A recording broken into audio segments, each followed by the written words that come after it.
দিব্য হযরত আলী রাদিয়াল্লাহু তাআলা আনহু মদ খায়া নামাজে দাঁড়াইছে। মাগরিবের সালাতের ইমামতি করতে যে সূরাতুল কাফিরুন লা আ'বুদু মা তা'বুদুনের জায়গায় ভুলে মাতলামি করতে করতে পড়তে শুরু করছে আ'বুদু মা তা'বুদুন, লা বাদ দিয়ে দিছে। লা আ'বুদু মা তা'বুদুনের অর্থ হলো, ও কাফির মুশরিকরা, তোমরা যেই মূর্তির পূজা করো আমরা ওইটার পূজা করি না। কিন্তু উনি যেটা পড়ছে আ'বুদু মা তা'বুদুন, এর অর্থ হয়ে গেছে তোমরা যেটার পূজা করো আমরা ওইটার পূজা করি। হযরত আলী নাকি মদ খাইয়া মাতাল হয়ে মাগরিব নামাজ পড়াইছে। আরে হারামজাদা বক্তা, হযরত আলী মুসলমান হয়েছেন 12 বছর বয়সে। জিন্দেগিতে কোনদিন তিনি মদের বোতল স্পর্শ করেন নাই। তোর বাপ ইহুদিরা তোরে যা খাওয়াইলো আর তুই তাই বললি? একবার চিন্তা করলি না কার সামনে কথা বলিস? হযরত আলী 12 বছর বয়সে মুসলমান হয়েছেন, আর ওনার জন্ম হয়েছে কাবার ভিতরে। এই জন্য পৃথিবীর ইতিহাসে একজন মহিলা যার নেফাসের রক্ত বের হয় নাই, তিনি হযরত আলীর মা। কারণ হযরত আলী জন্ম নিয়েছেন বাইতুল্লাহর ভিতরে।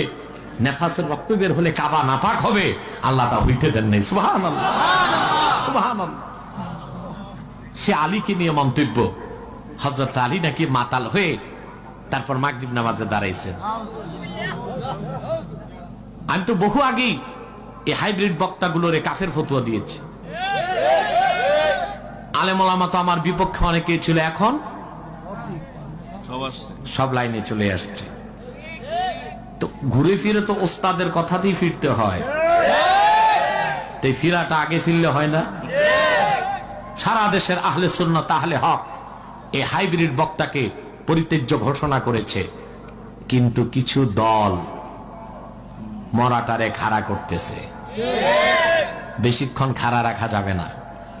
বেলুন যখন উঠতে উঠতে অনেক উপরে উঠে ফুস, ঠিক কিনা?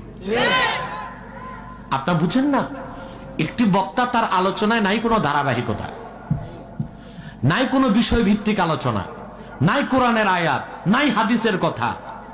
তো মানুষ জমায়েত হচ্ছে কেন? এই কিছু ট্যাংরা, কিছু ফিশ, কিছু বাংলা, কিছু ইংলিশ, তার মানে বাংলিশ, এই শুনতে মানুষ যায় না? মানুষ জমানো হয়। সারা জেলা থেকে, থানা থেকে দলীয় লোকগুলো এনে ভরে দেওয়া হয় মাঠঘাট, শোডাউন করা হয়। বাংলাদেশের মানুষ ভাত চাবায় খায়। বাংলাদেশের মানুষের আইওয়াস চলবে না। এদেশের মানুষ বিবেক সম্পন্ন মানুষ। আমি বলবো তোমাদেরকে, মরার দায় তোমরা নিও না, নতুবা নিজেদের মরতে হবে, ঠিক কিনা?